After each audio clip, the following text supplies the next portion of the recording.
여러분 안녕하십니까? 코인킹 곽두팔입니다. 이제 오늘 새벽부터 나스닥뿐만 아니라 비트, 이더가 강한 반등을 보여줬습니다. 특히나 이더리움 같은 경우엔 어제 저점 1334달러부터 고점이었던 1525달러까지 14.25%가 상승하는 모습을 보여줬습니다. 이번 상승엔 여러 가지 이유가 있었습니다. 어제 발표됐던 경제 지표, 그리고 이번에 새로 부임이 된 영국 수넥 총리의 발언 등 이제 그 이유들을 하나씩 말씀을 드리려 하고, 또 앞으로의 방향성에 대해 얘기를 한번 해보는 시간을 가져가겠습니다. 영상에 앞서 아직 코인킹 구독과 좋아요를 눌러주지 않으신 분들은 구독과 좋아요 그리고 알림 설정까지 한 번씩 꼭 부탁드리겠습니다. 여러분들에게 도움이 되는 정보들 그리고 관점을 드릴 수 있도록 최선을 다하겠습니다. 먼저 제 텔레그램 방에 대해서 이제 간단하게 얘기를 하려고 합니다. 이제 저 같은 경우 정말 여러분들이 기본적으로 알고 계신 것만으로 계속 매매를 하고 있고 또 수익을 내고 있습니다. 어제 숏포지션 손절을 하긴 했지만 이번 달은 이제 어제 손절한 걸 빼면 누적 수익률이 약 570% 정도가 됩니다. 이 수익이 누군가에겐 작게 느껴질 수도 있지만 이제 저는 저만의 매매 기법으로 최대한 안전하게 매매를 하려 하고 있고, 또 실시간으로 여러분들이랑 같이 매매를 하면서 공유를 하고 있기 때문에 정말 엘리엇 파동 또는 피보나치 이런 지표들이 어렵거나 또 직접 해봤는데 잘 모르겠다라고 하시는 분들은 제 매매 기법도 한번 참고를 해보시면 좋을 것 같습니다. 이제 저라고 항상 수익을 내진 않습니다. 다만 그 확률을 최대한 높게 가져가려고 하는 것이고, 또 하루 종일 차트만 봐야 하는 게 아니라 그냥 이 시그널이 뜰 때까지만 이제 기다리면 됩니다. 이게 정말 도움이 되니까 현재 105명이라는 많은 분들이 이 방 안에서 제 매매 관점 그리고 정보들을 보고 있는 거라고 이제 생각을 하고 있고, 정말 뭐 필요도 없고 손절만 계속하고 오히려 손실이 더 크다면 이 방이 정상적으로 운영되지 않을 뿐더러 아마 많은 분들이 계시지 않았을 겁니다. 정말 매매를 잘 모르시거나 혹은 본업 때문에 너무 바빠서 차트를 볼 시간이 그렇게 많지 않다면 저는 정말 이 방법을 추천드리고 싶고, 이 텔레그램 방은 뭐 돈을 받고 있지 않고 무료로 진행이 되고 있으니까 참여를 하고 싶으신 분들은 고정 댓글에 있는 링크로 참여라고 메시지를 보내주시면 됩니다. 그럼 순차적으로 이제 입장 안내를 도와드린다고 하니까 많이들 참고하셔서 여러분들 매매에 정말 도움이 많이 됐으면 좋겠습니다. 자, 우선 어제 발표가 됐던 경제 일정부터 이제 다시 하나씩 보면 주택 관련 지수가 이전 수치보다 낮게 나왔습니다. 이 말은 즉 이젠 슬슬 그 거품이 심하게 낀 부동산의 가격이 어느 정도 하락을 하고 있다라고 볼 수가 있는데, 사실 이게 지금 뭐 하락을 한다고는 하지만 그동안 올랐던 거에 비하면 아직도 많이 부족한 상태입니다. 거의 몇 배가 올랐는데 고점 대비 몇 퍼센트 정도만 빠진 게 하락이라고 보기엔 어렵다고 판단을 하고 있고, 지금 이 주택 가격이 하락한 것에 대해 긍정적으로 보고 있는 이유는 근원 소비자 물가 지수의 거의 30% 이상을 차지하고 있는 주거비에 영향을 줄 수 있기 때문이라고 저는 이제 보고 있습니다.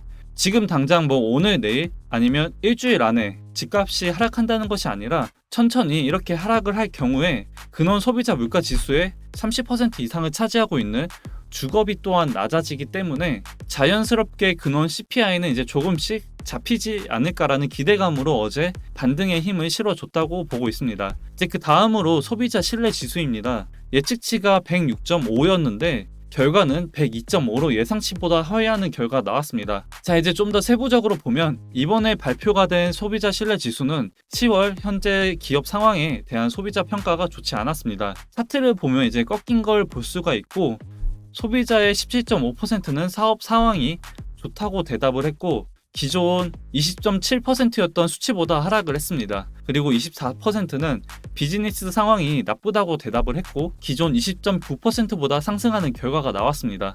그리고 연준에서 그렇게 강하다고 주장하고 있는 노동시장은 소비자들의 평가가 기존보다 덜 낙관적인 반응이었습니다. 일자리가 많다는 응답은 기존 49.2%에서 45.2%로 감소를 했고, 소비자의 12.7%가 일자리를 얻기 어렵다고 대답을 해 기존 11.1%보다 증가하는 결과를 보여줬습니다.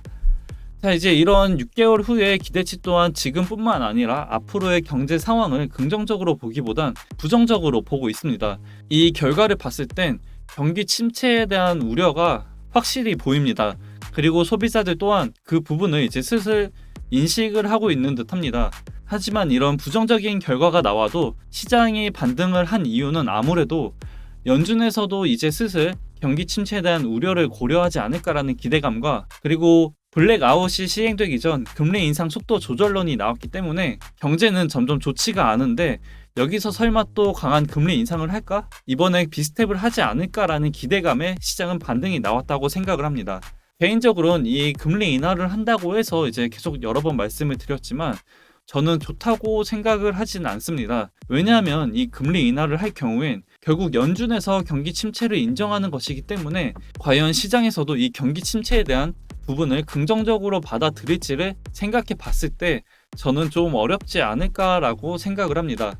뭐 이건 결과를 봐야 결국 알 것 같고 지금 우선은 연준 인사들 그리고 파월 의장이 그동안 해왔던 얘기를 봤을 땐 이번 금리 인상 0.75bp는 기정사실이라고 생각을 합니다. 이제 금리 인상이 벌써 다음 주인데 그 전까진 그래도 블랙아웃 기간이기 때문에 이러한 기대감이 계속 유지되지 않을까 싶습니다. 자, 그 다음으로 어제 반등의 힘을 특히나 나스닥에 비해 비트코인, 이더리움이 크게 상승을 했던 원인이 바로 저는 이 순핵 영국 총리의 발언 때문이라고 보고 있습니다. 이 발언의 내용을 보면 영국을 암호화폐 자산 기술의 글로벌 허브로 만든다는 것이 야망이라고 했으며 오늘 우리가 요약하는 조치는 기업이 이 영국이라는 나라에서 투자, 혁신 및 확장을 할 수 있도록 하는 데 도움이 될 것이라고 했습니다. 그리고 영국에서 미래의 기업과 그들이 창출하는 일자리를 이제 보고 싶다고 했고 효과적으로 규제함으로써 그들이 장기적으로 생각을 하고 또 투자를 하는데 필요한 자신감을 줄 수 있다고 말을 했습니다. 그리고 영국 금융 서비스 산업이 항상 기술과 혁신의 최전선에 서도록 하기 위한 우리의 계획의 일부라고 밝혔습니다. 이 발언이 나오고 이제 오늘까지도 계속 강한 반등을 보여주고 있고 또 나스닥 따까리라고 놀렸었는데 오늘만큼은 이제 나스닥 형님이 어디 잠깐 외출을 하셔서 그런지 이 비트와 이더리움이 대장 노릇을 하고 있습니다. 지금 영국뿐만 아니라 프랑스에서도 이런 코인 시장의 주도권을 노리려고 하는 움직임을 보여주고 있습니다. 지금 당장만 봤을 땐 뭐 가격 하락 그리고 변동성이 심해 스캠이라고는 하지만 뭐 어디 그냥 작은 나라도 아니고 영국, 프랑스 같은 나라들이 직접 나서서 이렇게 암호화폐 시장의 주도권을 가져가려고 하는 걸 보면 분명히 이유가 있을 거라고 봅니다. 그 이유는 저는 이제 당연히 돈이라고 생각을 하고 있고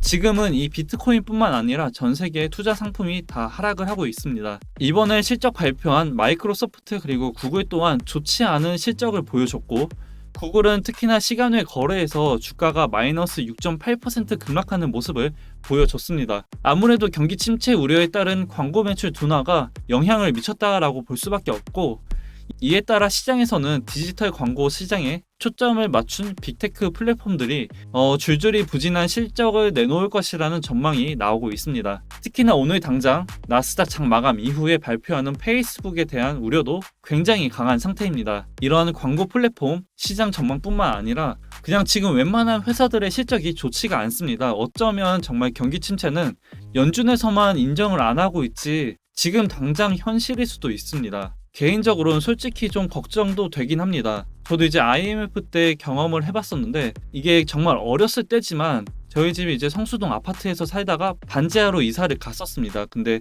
제가 아무것도 모르고 우리 집 왜 이렇게 좁아졌냐고 이제 아버지한테 물어봤을 때 당시 아무 말도 안 하시고 그냥 힘들어하는 모습이 저는 좀 어렴풋 기억이 납니다. 이게 다시 오지 말라는 법은 없다고 생각을 합니다. 그리고 항상 역사는 반복되었고 그러한 신호는 항상 미리 주곤 했지만 에이 설마라는 생각 때문에 놓치는 경우도 많습니다. 이번엔 정말 다들 아시겠지만 전 세계적으로 모두가 힘든 상황에서 잘 이겨내고 또 그 기회를 절대 꼭 놓치지 않으셨으면 좋겠습니다. 그렇기 때문에 이제 선물 시장의 숏 포지션을 잘 이용하면 정말 좋은 기회를 가져갈 수 있다고 생각을 하고 있고 절대 고 레버리지를 사용하라고 말씀 안 드립니다. 그냥 정말 저 레버리지로 매매를 해도 충분히 수익을 가져갈 수 있으니까 그 욕심만 조금 버리면은 여러분들이 좋은 결과를 가져갈 수 있다고 생각을 하고 있고 분명 다 잘 되실 거라고 저는 믿고 있습니다. 이제 오늘 준비한 내용은 여기까지이고요. 요즘 아침 저녁으로 굉장히 춥습니다. 다들 건강관리 잘 하시고 내일은 여러분들에게 더 도움이 되는 정보들 가지고 찾아뵙겠습니다. 오늘 나스닥 장 마감 이후에 페이스북 실적 발표 다들 참고하시고 또 항상 시청 너무나 감사하고 오늘도 좋은 하루 되시길 바랍니다. 코인킹 곽두팔이었습니다.